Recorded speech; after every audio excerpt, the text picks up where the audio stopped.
Well, hello, and welcome to the Growth Mindset Podcast. Join me, Sam Harris, on my journey of curiosity and growth. I have conversations with some of the world's most fascinating humans, from billionaires to Olympians, and most everyone in between, such as suspiciously happy people and even a hitman. Success isn't just for successful people, it is earned, and you can earn it too. I find out how ordinary people become extraordinary to fuel your own growth mindset.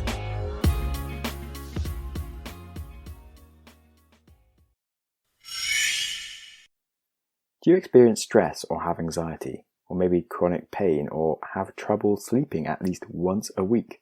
Well, you're not alone, many of us do. Personally, I do go through phases of not sleeping very well, and suffer from chronic pain from where I shattered my femur. So I was searching for anything that would help, and discovered Feels. What is Feels? It's a premium CBD delivered directly to your door. And what does it do? It naturally helps reduce stress, anxiety, pain, and sleeplessness. So now I kind of sleep a bit better. It's really easy to take. You place a few drops of Feels under your tongue, and you feel different within minutes. The thing to remember that it can take a while to find the right dose, and everyone's dose is different, so you should leave some room to experiment over the course of a week. But what's really great is that they have a human support hotline, so you can talk to a real human about your experience and have some guidance. And remember, it's quite natural, so it'll help you feel better without any high or hangover or addictions. They also have a nice membership option, which lets you join a community and get Feels delivered to your doorstep every month, and you can save money on every order and pause your subscription. In summary, Feels has me feeling my best every day, and it can help you too. So you can become a member by going to feels.com/growth, and you'll get 50% off your first order with free shipping. That's FEALS, feels.com/growth to become a member and get 50% off automatically from your first order with free shipping. Feels.com/growth. Welcome to the podcast. Today we have Jonathan Aslay on the podcast, who is a midlife dating coach and is an expert in self-love, so much so that he's even written a brilliant book on the subject, and he's just got lots of great advice for anyone right now. And so it's my pleasure to have you on the podcast. Well, I'm so honored to be here. Thank you so much. Oh, thank you for coming. So I'd like to start with a quick intro to the guest. So in like 3 minutes, could you kind of just give us your life story? In the dating realm, everybody says keep a lot of mystery. And so you're asking for my life in 3 minutes. Really quickly, I'm a dating and relationship coach, mostly for women, but I do help men. I do tend to specialize in midlife, which is after baby making years and before retirement. However, lately, so many 30-year-old people have been coming to me for advice because I come at it from like that big brother, big uncle, parental kind of perspective. But really quickly, my journey was, after turning 40 and going through a divorce, I found myself, I lost my $250,000 a year job. I lost my $2 million home, and I got wiped out in the market crash. And I went to bed wishing I didn't wake up. And what I'll say saved me was beginning a practice of personal development, self-help, and spiritual work. That's what literally saved my life, amongst some other things. And so as things progressed in life, I suffered one of the worst tragedies anyone could have happen to them. And as I lost my 19-year-old son almost 2 years ago. And during my grief, I had a choice. I said to myself, I have a choice. I can grieve through suffering and pain, or I can grieve through love. And I began a deep dive into what does love mean, both for self and others. And what was birthed 9 months after his passing was my second book called What the Heck is Self-Love Anyway? Loving oneself is really taking empowerment in one's life. And so it's a journey of personal development, self-help, and spiritual work. That's a good framework of lots of things to dive into, really. So I do kind of wonder, did you just have like lots of what was technically your money in equity that then all just got like disappeared? Like, how do people like suddenly lose all their money so quickly? What happened was, when my wife and I filed for divorce, at that same time, I lost my $250,000 a year job. And that affected my identity. To lose this significant job that I have and find myself displaced. And I was going through the emotional effects of divorce, and now the emotional effects of losing my job. And at the time, we had sold our $2 million home and we split our assets. And so I had roughly a seven-figure net worth in my life. And then the market crash hit in 2008. And when I wasn't working, I was day trading and I was highly leveraged. So when the market crashed in 3 months, I had margin call and the funds were just dissipating. And emotionally, I was devastated. And what kind of kept me going was my addiction to online dating. I mean, that's the other piece I didn't share in the book. I was addicted to talking to women over and over and over again. So if this is the full circle, this is what led me to what I'm doing today as a dating and relationship coach. But I lost my money because emotionally I was devastated and I had my blinders on. I wasn't paying attention. And I trusted someone else to manage my money too. And they were going through their own stuff. And as I look back, all of these things happened for me. I had to be burned down to the ashes, kind of that phoenix being burnt to the ground so I could rise up again. And I'll be candid with you, Sam. I led a very egoic, myopic, selfish life up until this point. One of the reasons why we got divorced was I lived life based on greed is good and chase money and everything else is going to work out. And I've learned since then the value of loving on oneself is the most important asset you have in your life. Self-love does sound a bit egotistical if you're just focusing on yourself and then you're thinking about that. I know self-love is a turnoff to some people. It feels a little woo-woo. Some people mistake it for self-care, which is getting manicures and pedicures and massages, self-care day, which, our body doesn't need care. So, those are important things. Self-love, to make it simpler, is more like this. Think of self-worth, self-confidence, self-esteem, self-reliance. That's embodied in self-love. Self-love is the empowerment within, because love is the most powerful force in the universe. And so most human beings live more in unhealthy egoic ways, either in unhealthy ego or in fear. And love is the antidote to that. So self-love is more like the healthy ego saying, you matter, and I'm going to put an and here, everybody else matters too. So one of my daily mantras for myself is I'm loving myself and everyone else. And how can you be of value to another human being if you don't love yourself? Because the reality is most people crucify themselves emotionally. They beat themselves up emotionally. They don't feel good enough. They don't feel lovable. They don't feel liked. That's lacking love for self. So like taking care of a small child, self-love is taking care of the little child within you. That was lovely. Cool. It's interesting. Clearly before you were like greedy and you've still got sort of elements of like what your personality was before, but you've managed to twist it into being useful, but you can kind of still see where it came from and who you were, if you get what I mean. And I could see why maybe you were annoying, but like I love like how you've changed and sort of what you're doing with it now. It's nice. The reality is a lot of people get named narcissist behavior because of their selfish behavior. And the reality is human beings are very myopic. Sometimes their only vantage point is self. They're only thinking themselves. And so self-love is embodying the love within oneself so you can actually see the value in other human beings and actually care. And so in the dating process, for example, happens with men and women alike. You've invested a little bit of time with someone, then you ghost them, as an example. Well, that's saying that other person doesn't matter. That's what you're conveying to another person when you could simply say, hey, look, you're a nice person. I feel like we're misaligned. I'm going to go a different direction. But to disappear is not valuing another person. So I'm here to say self-love embodies love for oneself so you can actually have the capacity to love all human beings as our brothers and sisters rather than a selfish, egoic way of navigating life. Do you think there would have been a way that you could have taught yourself during your first relationship to have learned these things and been able to give better love to yourself and your wife and things? It's interesting because my other son, he's 24. And the reason why I bring him up is, in both my boys in a way, is they embodied care for other human beings because I instilled upon them that value of honoring who they are. And the one thing I did as a parent is I didn't judge their choices. Sometimes they did stupid things. And as a parent, I could say, hey, look, that was stupid. But I also said, look, I don't judge you for it. I just want you to see where you're coming from. And my purpose for bringing this up is I didn't learn this stuff growing up. I was raised with a lot of childhood wounds and traumas in life, like most of us have, without any real healing from it. So it took my crash, losing all my money, to open my eyes to a different way of approaching life. That's when I got more involved with personal development, self-help, and spiritual work, which has been the vaccination to emotional chaos.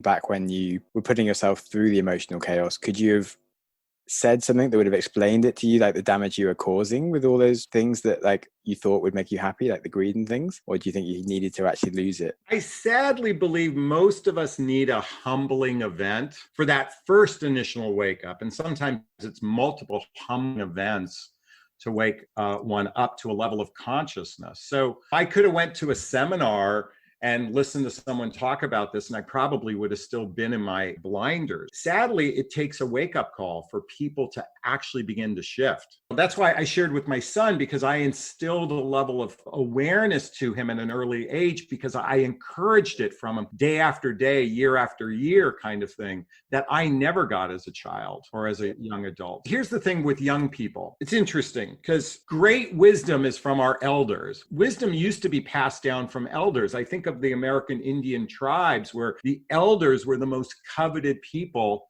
You know, the youngins always wanted to go to the elders to seek wisdom. Nowadays, young people don't seek wisdom as much. And I'm not saying they don't, I'm just saying as much. Yeah, we discount their wisdom now because of like technology and like new things moving so fast. We kind of feel like they're behind the times when actually like. Yes. And my dad was that way. I was thinking he's not ahead of me. That's why I'm so integrated to technology. I know more technology than my son. But yeah, life has moved really fast for the millennials, the Gen Zs, and I mean, in relationship to even my generation. And I'm on the cusp of boomer Gen X. I hadn't really thought about it like that. As in, we talk about all the problems that we're causing ourselves with the tech, but we haven't thought about the fact that actually we haven't got so much guidance on how we're using it, because we can't really ask our mum about how to like date when you're using Tinder, because she has no idea how to tell me about it, and it's just sort of like weird. Plus, you know, it's interesting. My parents were the generation of the Depression. They actually experienced the Depression, and so they kind of approached money from a mindset of scarcity. In other words, they were savers. Then the generation after them and before my generation, spenders and consumers all the way up until now. And this pandemic is going to be the next wake-up call to less consumption and more introspection and going inward. It is really the potential byproduct of all of this that's happened. So I see that as one of the values that can happen right now because of this pandemic. Yeah, certainly. It's the same as you're saying, how it took like the major things to shift yourself and improve you. I think it's going to improve society in the long run, of seeing, like, exposing so many things that are wrong with the way our economies and like democracy work, and what we should be doing to sort of really self-love our planet and our species a bit more, and think about what it is we're doing. One of the principles, for example, in my book of self-love is be a good steward of your money. That's self-love. Your body is a machine, not a temple. That's saying my body matters. That's another form of self-love. It's looking at others with a sense of compassion. That's also self-love. So again, I know people get turned off by the term. That's why my book is going to create some clarity on that. But you know, I always think of it like when you're on the airplane and the flight attendant says, in the case of cabin pressure change, put the oxygen mask on yourself first if you're traveling with small children. Well, the oxygen mask is love. And when you feed love to yourself, you can take care of that small child, because if you don't, you and the child are going to die. And that's another metaphor for self-love. Yeah, I like it. So what do you think humanity has been doing wrong? I think what are the things we should be learning from this pandemic besides the obvious? Well, I like to think of life in the perspective of inner peace. What's my inner peace gauge? Am I feeling anxiety, frustration, fear, worry, regret, whatnot? Or am I feeling calm, joy, bliss? And so my barometer is how I feel. And my feeling is my center of my inner peace. Awareness is the recognition of this. So having that awareness within myself, I'm able to navigate. So when I'm out of balance, I infuse it with love, meaning I'll read a book, I do meditation, I watch a video as a way to nurture my soul. But it took awareness for that to happen. And awareness is the hard thing to really explain a lot. Will the pandemic wake people up to maybe a different way of approaching life? It's going to depend on how their unease is, how they choose to navigate that unease. So here's what's interesting that's going to happen. The advertising industry will begin to barrage us all with, buy this new car to feel good because you lost all your money in the pandemic. Buy these new shoes so you can feel good because you lost your job in the pandemic. My recommendation to anyone listening to this podcast is like, buy a really good self-help book instead of buying shoes or a car. Definitely. It's funny. I've never really found that much from the whole buying of things. Going back to wisdom, if you talk to any person who's been around 70, 80, 90 years, their consumerism drops significantly because they recognize that they don't get pleasure from the actual buying and consuming of things. They actually get pleasure when they connect with people's heart. So my invitation for everyone, that's another component of self-love, is connect with your own heart and begin to connect with others' hearts, because that's where the real nurture, that's the real gift in life, is when we connect with others. Sadly, when a person hasn't healed from within, the avoidance mechanism, so think of avoidance mechanisms, people who drink, people who do drugs, addiction and whatnot, people that have shopping addictions, gambling addictions, sexual addictions, is because they don't feel good within themselves and self-love. So at some point, there's going to be a wake-up call. And, here's the sad part. It used to be up until maybe the 50s or 60s, a human discipline was a lot more prevalent. Sadly, most people feel like, they've been so coddled since the 50s and 60s. We haven't had to deal with real war, real terror and that sort of thing, that internal discipline has gone by the wayside. Because choosing to change your life requires a level of discipline. You can't read this book and it's going to change your life. You read the book and then begin a daily practice to reintegrate your life. And if you're choosing to watch the Kardashians instead, how much value is that going to give you? I think we will go into some of those tips in a bit. But I was wondering about, because you said you're a coach on dating and this whole pandemic putting people into isolation. The dating has really shifted in how people do it. What do you think this is going to mean for the future? Are we going to have a lot more virtual dating? It's interesting because many of my contemporaries go, what a great time to be dating. You can spend more time getting to know someone. And I'm actually saying the opposite.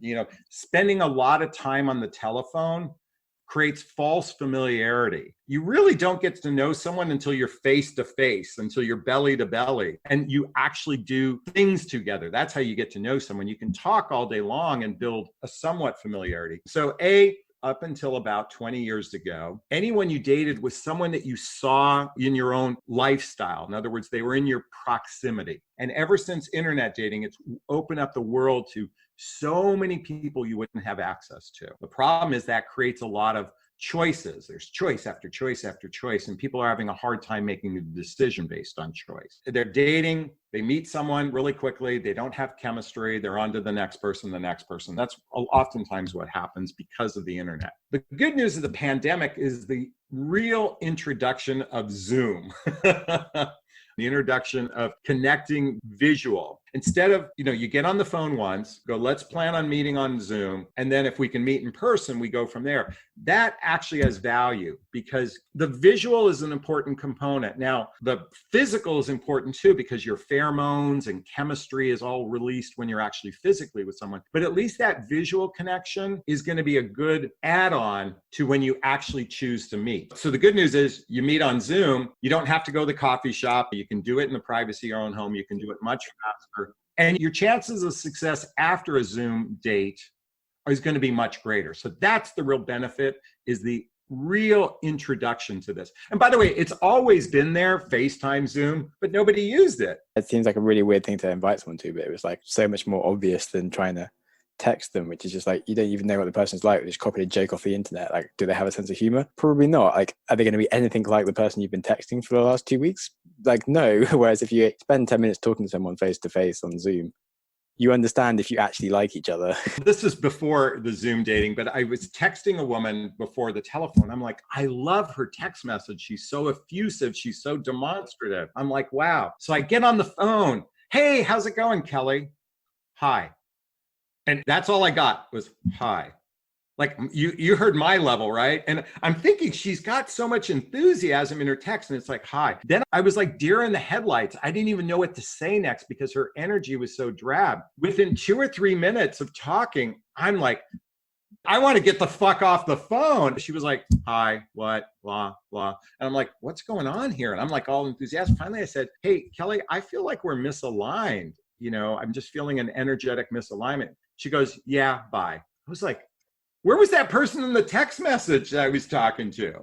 Anyway, a lot of people can hide behind the text. Telephone's the first step, but now visual, this Zoom. And by the way, the benefit of that too is you can avoid a lot of scammers too, because the reality is online, there's a real chance of meeting catfishers or scammers. And this is a really good added step of safety that can really enhance your opportunities of when you actually meet. And then going on to what you actually coach people in then. So what are the problems that people have and how do you solve them? One of the challenges with dating right now is that for the most part, we're meeting total strangers. We know so little about someone. So one of the challenges is getting to know someone. And sadly, most people's skills in asking really good, healthy, value-based questions is rather weak. I mostly work with women, but I help them really learn how to vet if the guy they're on a date with is actually really good partnership material. So I approach the dating process from a sense of compassion and intentionality because most people have been so convinced that chemistry equals relationship success. I want to repeat that. They believe chemistry equals relationship success. And what we have learned time and time again, that relationship success is chemistry is important, but we need shared values, blendable lifestyles, and emotional maturity. So what I help my clients is get really crystal clear on those other three factors of relationship success. So they spend less time with the wrong guy and actually begin to attract the right guy.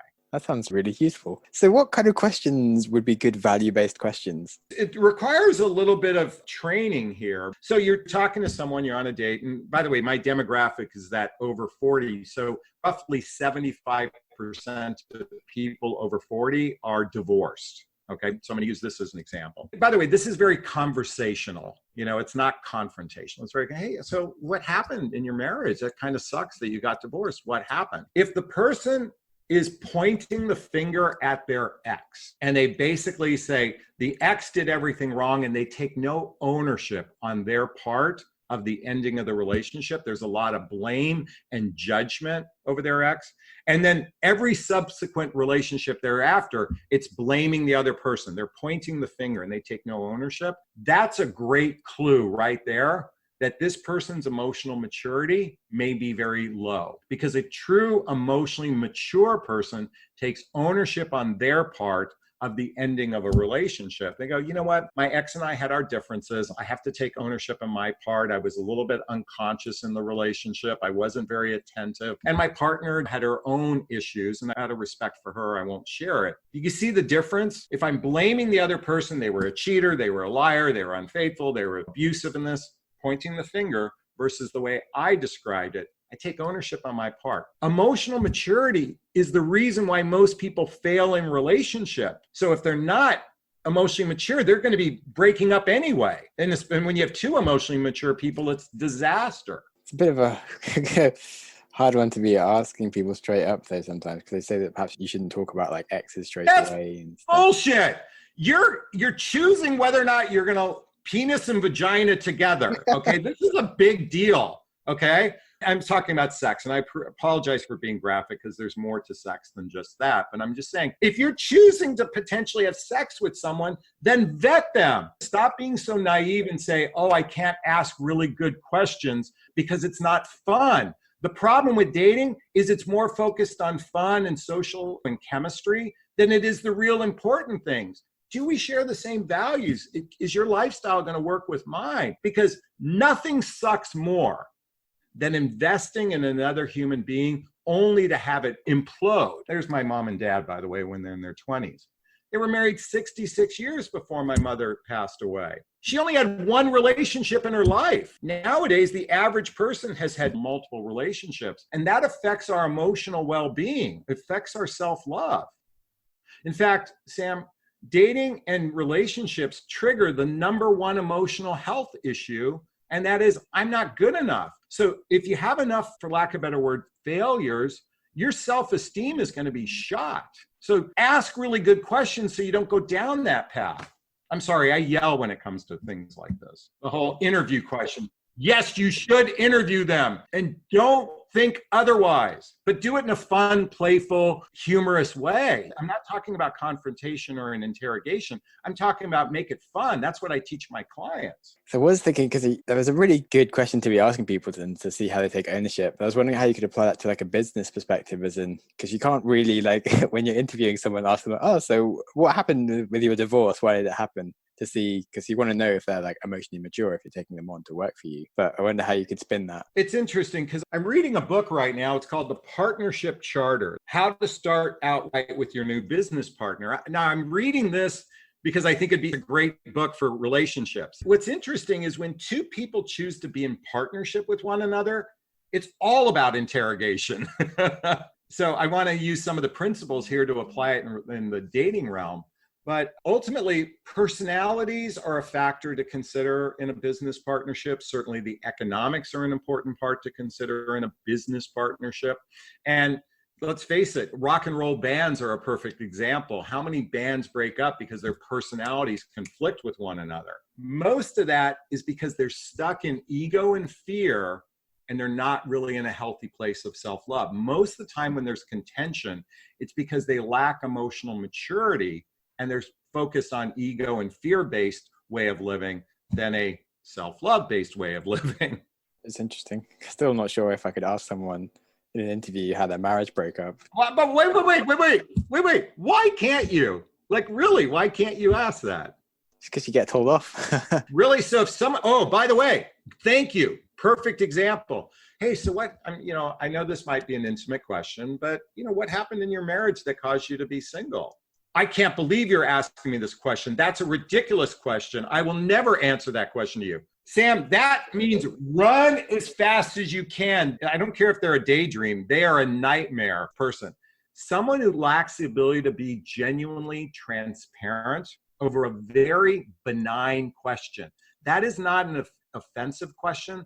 That's an actual value-based question. And since men are typically the ones who pay for dates, as an example, if I'm willing to invest my finances in you and you have a problem answering that question, then you pay your own date. I mean, if I did the asking, I'm going to be paying. But if you have a problem with me wanting to find out if you're worth my time, then A, I definitely want to stay away from you. We'll stick with A. I want to run away from you. By the way, the benefit of asking these questions too is to see how they react. That's the other piece. It's not what they answer, it's how they react. So the ladies are watching this. If guys get defensive, trust me, he's not a good candidate to be in a relationship, because if you get in defensive for a value-based question, that's asking someone about their values. You're trying to get insight into who they are and their values. If someone has a problem with that, believe me, you're going to have frustration all along the way.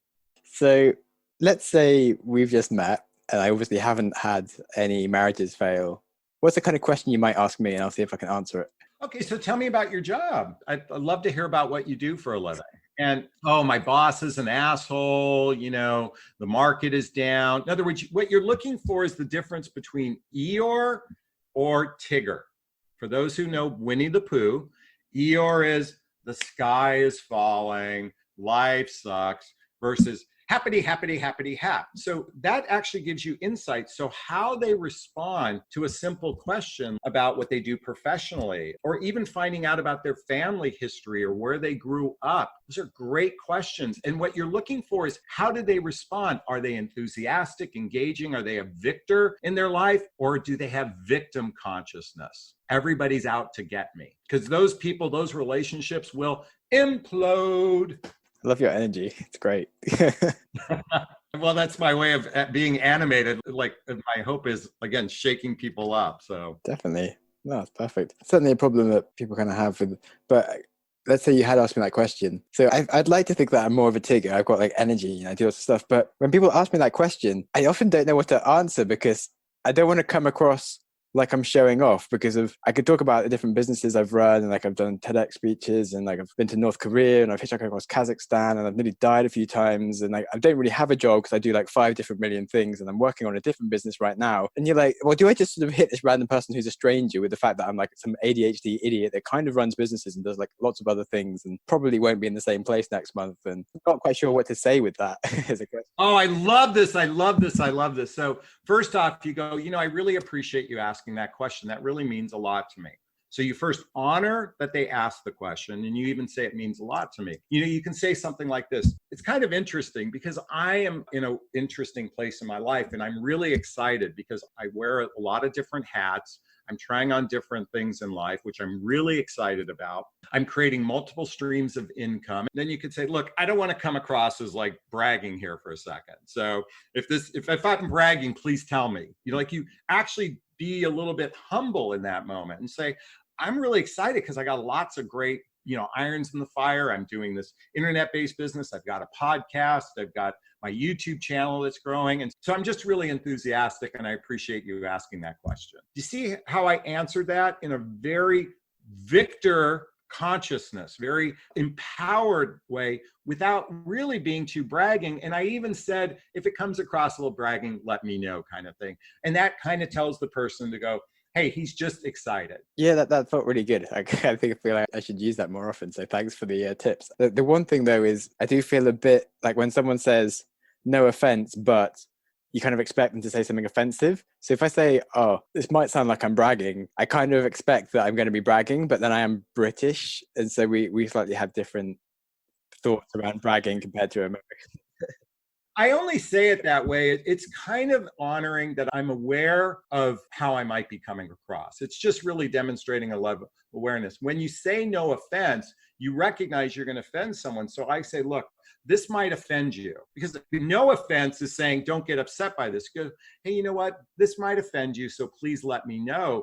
That's actually being empowered when you say, well, if, for example, in that verbiage. There's a great book that everyone should purchase in their life. It's called Nonviolent Communication by Marshall Rosenberg. And why this is so critically important, and let me just say this, the title sucks. It should have been called Compassionate Communication. What's great about this book is that oftentimes people communicate from a confrontational way. And this book actually teaches one to approach it from a self-love perspective, from the perspective of the heart and not the egoic self. And another great book is Dale Carnegie's How to Win Friends and Influence People, only because it's got great content in there from the perspective of recognizing that there's another human being sitting across from you in whatever endeavor that you're at, and coming at it from a more heart-centered place than a selfish place. Yeah, again, I feel like that title could be a bit different because it sounds like you want to manipulate people when it's actually a really good book. It's like how to respect people and actually earn their respect for being a great human. And you're like, why did you say that? You're like,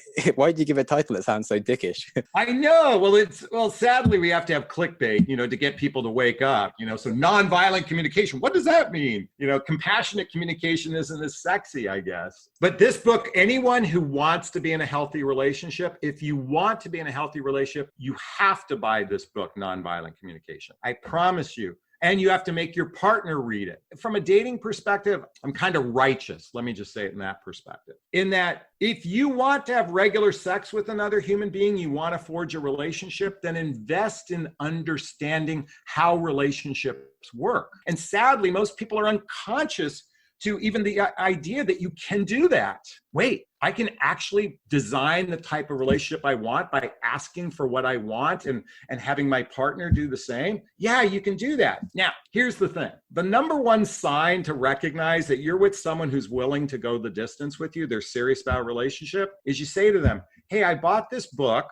Let's read it together to actually enhance our relationship. How do you feel about that? What are you talking about? Our relationship is great. We don't need to do anything. Whoa, God. My point is, someone who really wants to invest in a relationship will invest in making the relationship better. And anyone who gets confrontational or defensive is going to end up being a problematic person to be in relationship with. So I tell my women clients, look, you have every right to ask for what you want. And if the guy has a problem with it, then he's not your guy, and vice versa, by the way. Well, not anything you want, by the way. Well, let's be in reason. I'm saying if you ask for wanting to improve the relationship through healthy means, don't ever be afraid to ask for that because this is your life. Our job is almost less important than who we choose as a mate. Who we choose as a potential mate is most likely one of our biggest decisions in our life. Not buying a car, not buying a house, not even a job, because jobs aren't even guaranteed anymore. But who you choose as a mate can directly affect your entire well-being. People are depressed because they choose the wrong partner in their life. And I'm here to say your one most empowered thing to do is to choose a partner who's aligned to who you are and what you want and wants to co-create something and not just passively enjoy your company. Yeah, definitely. And finding signs that you are kind of both aligned by like reading the same books. It kind of gives you a good way to discuss the things about how to like solve your relationship and make it like a long-term thing. And it can be kind of hard to just sort of, when you notice something that's wrong, to just be like, oh, you're pointing it out that's wrong. But when you both come at it from the same understanding, if you both read the same paragraph, it's like, oh, if someone does this in a relationship, it's not healthy. The person knows that they've done that and like can recognize it as not a complaint. It's like, oh, this is how I can improve straight away. So it's really great to both be in the same point of view at the same point. And like, for example, I could date a woman who's not into the books I'm into. I mean, she might like, John Grisham or the Game of Thrones or whatever. Don't get me wrong, I would read those. But if I introduce these and she got defensive, then there's a problem. But if I introduce and she goes, wow, I really appreciate that. They don't have to have the background to be able to go forward, but they at least want to be curious enough to move forward from, again, a personal development, self-help, and spiritual perspective, because that's the foundation to a healthy, happy relationship, is our introspective work, is our emotional work, because those are the relationships that go the distance. I'm not sure you actually saw on my profile, but the business I'm currently working on is an app that lets you read books and listen to podcasts together. So it's kind of been the perfect advertisement for what I'm building. Wow. I love that. Yeah. Oh my God. As soon as it's ready, please send it to me because I'd love to introduce that to a partner in my life. Yeah, sure thing. Because it's really annoyed me that you can watch like TV series together, but you can't read a book like chapter by chapter together and know that at the end of the day, the person's on the same point as you and kind of be excited about the same things. So there's a great book. I'm all about books. It's called 8 Dates by Dr. John Gottman. What he did, and this is a perfect illustration. So he's a renowned marriage and family therapist. He has the ability to recognize healthy, successful relationships very quickly. And what he did is he created a book for 2 people. So the idea is you each get a copy. Good marketing on his part because you can sell 2 rather than 1. Okay, you each get a copy of the book and you have 8 dates, the most 8 critical components of a successful relationship. So you do it together. Your app sounds like a great way for this book to be implemented. And so I encourage my clients to buy this for themselves, read it, and then anyone that they're dating, before they have sex, say, hey, I want to share something with you that's important to me. Would you be open to reading with me together? And sex is one of the conversations, by the way. You want to do this with someone you actually think you have potential with and not, the short-lived. So, I mean, you don't have to introduce it before sex, but before you really give your heart to another human being, I would highly recommend it. Yeah, I did want to ask, what do you think about the 36 questions to fall in love to? Because they seem like they might make you feel like you have chemistry more than you do, perhaps. I can't believe I haven't read them. And I know I saw it flying on the internet and I didn't bother to read it. So remember I said earlier, when you're talking on the phone, there's the potential of creating false familiarity. Oftentimes those questions can sound like this. Do you like sushi? Me too. Do you like snowboarding? Me too. Do you like the Rolling Stones? Me too. In other words, it might create some false familiarity because you've answered some kind of base questions, but I'm talking about going deeper. So first, understanding what creates almost all divorces. John Gottman specializes in people who are going through divorce. So he recognizes what causes divorce. So you want to head it off at the pass. So I think the 36 questions, again, I don't know it, so I'm slightly judging it without any real background. My instincts tell me it may not be that deep, so it creates false familiarity. But you know what? Something is better than nothing. No, they do go really deep. So they definitely don't do the kind of like, do you like sushi questions? Yeah, they're more kind of like, explain your relationship with your mother and kind of go into like, you feel like you kind of know the person quite well. Okay, so it just occurred to me what you said. I don't want to say negate what I just said, but now in retrospect. So here's the thing. When someone is being vulnerable and they're actually answering those questions, it can be highly attractive. So what happens, as you said, they kind of fall in love. They fall in love with the vulnerability and not necessarily evaluating the questions for compatibility. My instincts tell me that's probably what's happening, is they're falling in love with that vulnerability. That was a much better answer for the actual questions. The answer before was a valid answer on what you're speaking about, but not quite like the 36 questions as they are. Anyway. Well, sometimes I'm pulling shit out of my ass, but I mean, for the most part, I'd like to think it's coming from a place of wisdom. So it's the ego working, probably. Yeah. Well, you know what? I mean, that's the other thing. Good point. So here I do this shit day in, day out. I try to operate from a place of love, but that ego is so sneaky and snarky. It filters in so many different ways. And awareness is the recognition of that. Like, did you notice I called myself out? Yeah, you did say, like, I don't really know what I'm talking about. Whereas if you just have jumped in and been like, oh, I'm a leading authority, it would have been like, wait, you're just bullshitting. But like, so what happened was I was literally witnessing inside of myself, my ego's doing the talking. And as I thought, when you actually gave me greater clarity, oh, wait a minute. Okay. So my ego could have went really powerful in that moment, or I could have went to love. And I said, okay. And I literally, in that second, I loved on myself because I recognized I could have beat myself up. You have no idea. I could have emotionally beat myself up in that nanosecond, but I stepped into love and I said, okay, wait a minute. I'm off here. Let me own it. And taking ownership is one of the fundamental principles of emotional maturity, is you take ownership for your choices or your actions. I took ownership and then I said, look, I'm going to ponder it some more. And then I realized what the keystone was there. Was the vulnerability. I love when I can actually teach in real time because I'm demonstrating what I'm talking about. It's been perfect. I'm really happy with that. 2 questions I really like to ask are, one, what is one of your earliest ever memories that is distinct? You mean just any memory? Yeah, just memory. It's a bit of a weird question, but I like it.